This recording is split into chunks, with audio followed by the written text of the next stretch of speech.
All right, welcome back. Let's do another trade plan. In this time, IWM, which is ETF for the Russell, for the growth stocks. And I thought I'd talk a little bit about risk reward and develop an understanding of what risk reward is. It's basically defining your risk and then defining your reward. Your risk is going to be your entry to your stop and then defining your reward. Now, it's general wisdom that we want to get a good risk reward, but I want you to keep in mind there are no absolutes when it comes to this stuff. Don't think in terms of absolutes. There's a whole interplay between win rate, frequency of trades. Right now, we're just going to develop an understanding, maybe future. I'll talk more in detail about setting the stop and all of that stuff. But common wisdom is you should be getting 3-to-1 risk reward, right? Look it up anywhere. It's common wisdom. And it sounds like it makes sense, right? You're going to risk 1, so you want to try to make 3. And that sounds really good on paper, theoretically, but in market sphere, we're rolling around in the mud. This is practical, right? We have to put it and ground the whole thing. We can't just live in, what the books say. So 3-to-1 sounds good, but you can't just arbitrarily set a risk reward anywhere you feel like, anywhere you go in, right? We can't do this based on hope. Now, no matter what method you use to get in, an understanding of the process of a swing cycle can be helpful. And then I'll talk about some easy things we can do. So no matter what method, understanding where you are in the phase of the swing can be very helpful to you setting your risk reward. So a swing has an impulse, the buyers are in control, it slows down, it'll make something of a shelf. The sellers wrestle it away, and the sellers are in control. And we don't know what they're going to do, but at some point, if it's going to be a swing, the buyers will wrestle it away. Generally, it gets a little volatile here. Each phase has its own proclivities. And then it'll burst out of that. And then as it's trying to go up, it'll generally stall in that neighborhood here. This is where your cup and handle people live. And then you get up here and it's got a little bit different flow. So no matter where you're entering, just have some idea about what phase you're entering in. This can help setting this stuff. And so here's a little risk reward tool, right? Here's 2-to-1, 3-to-1, 4-to-1, 5-to-1. Risk reward is very much a function of where you enter and where you put your stop. So look, if I use a bigger stop, all of a sudden 3-to-1's up here. If I use a small stop, all of a sudden it's easier to get to 3-to-1. But we don't want to just do this willy-nilly, right? We want to have some sense to it all. And there's no, like I said, there's no absolutes in this, right? Depending on your method and everything else. But just know that that is what it's a function of. You can't just say, well, if I use a really small stop, I can go to 6, because then you're liable to get bumped out. And you can't just say, well, if I use a really big stop, I won't get bumped out because I'm going with the trend, and I'll go for 6. It's way up here. So you're not going to be able to just make that stuff up. A lot of where you live on this risk reward scale will depend on your own psychological makeup, basically how you handle losses and risk. If you're somebody that's shooting for 5 or 6-to-1, you're going to lose a lot. And that's very tough unless you get used to it. It's very difficult to do that. You're going to lose a lot. You could be somebody that makes 1-to-1 and is profitable, right? You're going to have to be right more than 50% of the time, and you're going to be doing more work. And so much of this, again, depends. Generally, the farther out you go, the more you're going to lose. But, the market does a lot of work for you. All right, so that's a general understanding. And here I can just give you a basic idea of what I'm talking about. So here's risk reward. If you're doing 1-to-1, you need to be turning 50%. If you're doing 2-to-1, risking 1 to make 2, and I know these numbers can be switched around depending on who you're looking. It might be 1-to-7. If you're doing 3-to-1, 25%, and that's just to break even. If you're doing 7-to-1, 13%. So you don't have to be right very often, but it's very difficult to be wrong that often. So for instance, if I came here and we entered a bunch of this stuff in here, let me just do it one by one so you can see how this works. So follow these numbers up here, and I'm just going to give you an idea. Let's say you trade 1 loss, 2 loss, 3 loss, 4 loss, 5 loss, 6 loss, 7 loss, 8 loss. 8 losses in a row. Okay? You have 8 trades, 8 losses in a row. And you get 1 winner and 1 winner. And let's say those winners, so you're trading at a very you're trading at a 20% win rate. But let's say those winners, let's give it a couple variables, make 5-to-1 or 6-to-1 or 7-to-1. 5-to-1, 6-to-1, or 7-to-1. So you can see at 20%, at 5-to-1, you're actually in the profit by 2R, right? 6-to-1, you're in the profit by 4. That's losing 8 times in a row. Now, if you lose 8 times in a row, you're going to feel like a failure. Even if you lose 8 times in a row, do 2 6-to-1 trades, have a profit, you're still going to feel like a failure. Right? This stuff can get difficult, but just, you get an idea about how this works. So stops, I'm going to say are relatively easy, right? You can do a few lessons on support. And targets are more difficult. But basically, as a swing trader, think about it. The market's pulled back and is starting up. Different traders are going to find different ways to enter. Some will use a trend line. Right? Some will use a moving average, crossover, whatever. Some will wait for a cup and handle. So there's different places. And the closer you can get to the bottom, you can define that risk at the bottom. The farther away you get from the bottom, see the risk reward, it takes a lot longer to get 3. And, that has to change to get 3. So it all needs to make sense.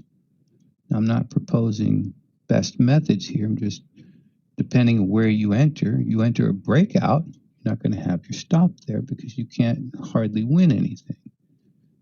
Your stop might be based on momentum, like this, to get the average length of a swing.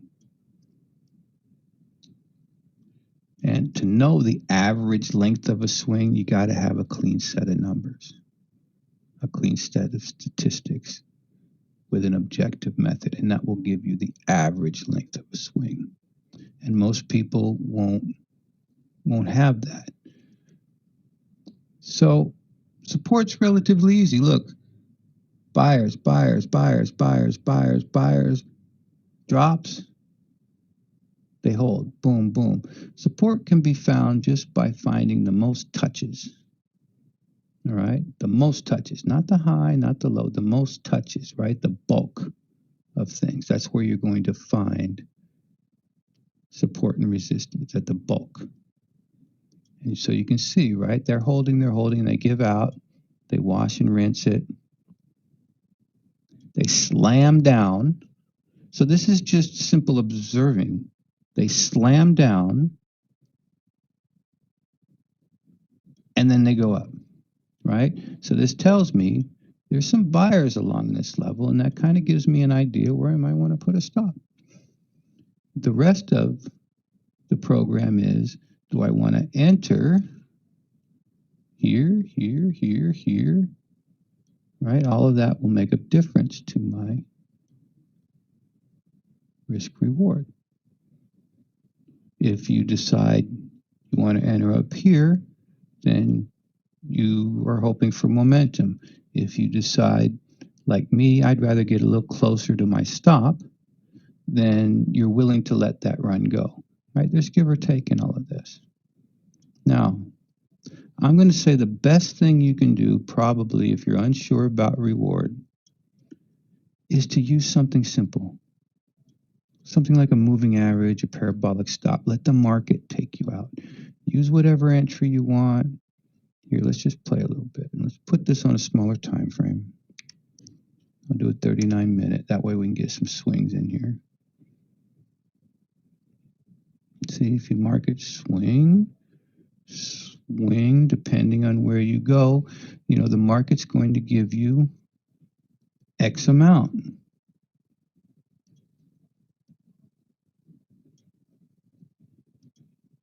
Right? If you enter down here with a stop there, if you enter here, right, it's going to give you X amount. But let's do something simple. Let's find something that's got some swings, and let's put in a moving average. Put in a ribbon. Right? Nothing special about this. But let's just say we'll make up some rules on the spot, okay? This is a 20, this is a 40, this is a 200. It's above the 200, it's going up. I'm just going to make up some rules on this. Is a swing.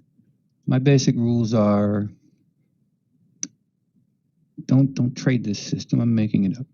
My basic rules are touch the 40, close above the 20, put your stop.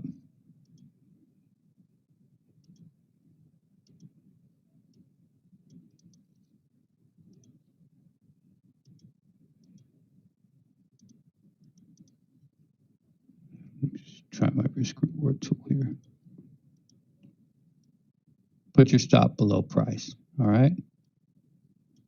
And don't move anything until you get a new high. Either take a stopper. When it gets to a new high, very simply, go away. When it gets to a new high, very simply, use the 20 or the 40 to get out. All right, give me a close under the 20 and I'm leaving. There, I'm out. See, I don't have to think about it. That would be a risk reward of almost 3. Let me try it again. Boom. Let's say I get in, put my stop underneath, and I'm trading a swing. And after it makes a new high, I'm going to let the market take me out with a moving average. Okay, new high. Now, I'm just going to let the market take me out. Right, this way, you know, I don't have to worry too much about it. I need to close under that line, then boom. And so then this trade would give you something closer to 5. All I'm trying to do is offer something very simple that you can use with your own entry. Another simple tool would be a parabolic stop.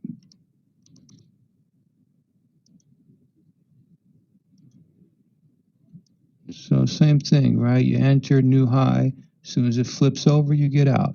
I'm not even changing the settings on it. You enter new high. As soon as it flips over, you get out.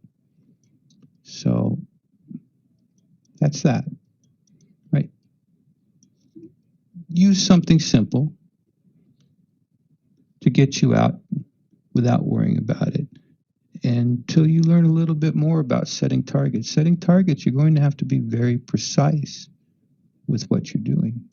You know, for instance, I have a set of precise numbers that tell me over 600 trades, you know, 6R is around my sweet spot. That tell me over this 300 trades of day trading, right, 5R is doing better than 6R. So using my methods, if I try to stretch for 6 or 7, I'm making less money. So these are averages about a swing length from my particular entry.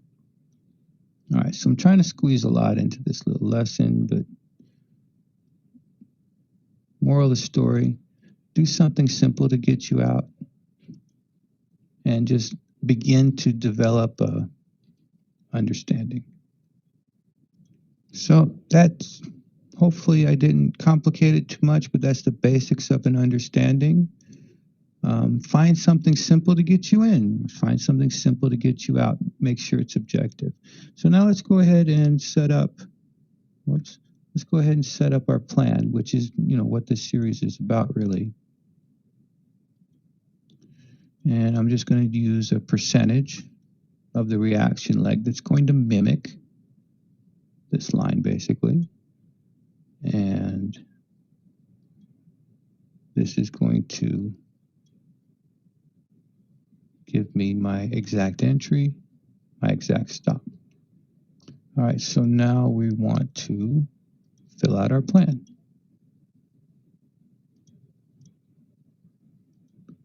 And it's helpful to have a template so you don't have to think about this stuff. So now I'm just getting back to the consistency and discipline part.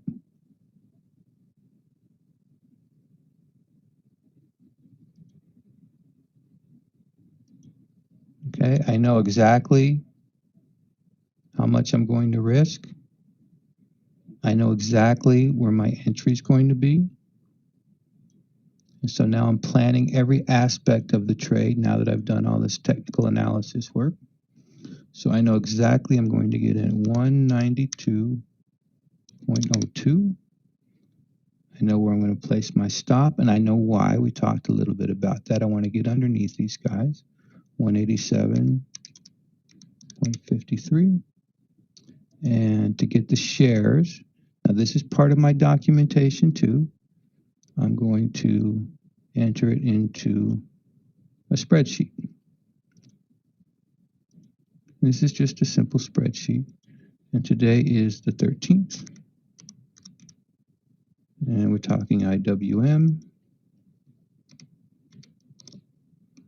And we're going long. And we know where we're entering, 192.02. We know we're going to put a stop, 87.53. This is going to calculate shares for me. I'm going for 6-to-1. This is going to give me points risked and target points and my target. So then I just fill the rest of this out. So shares is going to be 111. So that's part of my documentation routine. But use it as a guideline and do your own. This is more important than all that stuff I was talking about earlier. This learning consistency and discipline. 218.96 and trying to be right on your trades all the time. Let's see if I can get orders in before I run out of time because I talk too much. I'll use the risk reward tool here to help me out. I'm going to enter, put a stop here, the risk reward up here, create a limit order. I want one, I'm just going to tighten this up, 192.02. I want a stop of 87.53. I want a target of 218.96. It's all written down. I want a risk, 0.5% of my account, $500. And limit order, time and force week, that's good. Set it off. There we go. Order set. And so now it's just a matter of following the plan. So hopefully you enjoyed the little bit on risk reward. I have an idea about my reward because, right, I have numbers and an average that these swings will go over a number of trades. But do something simple. You can just follow a moving average out if you want to, or even a parabolic stop. And we'll go into more details as we do other lessons.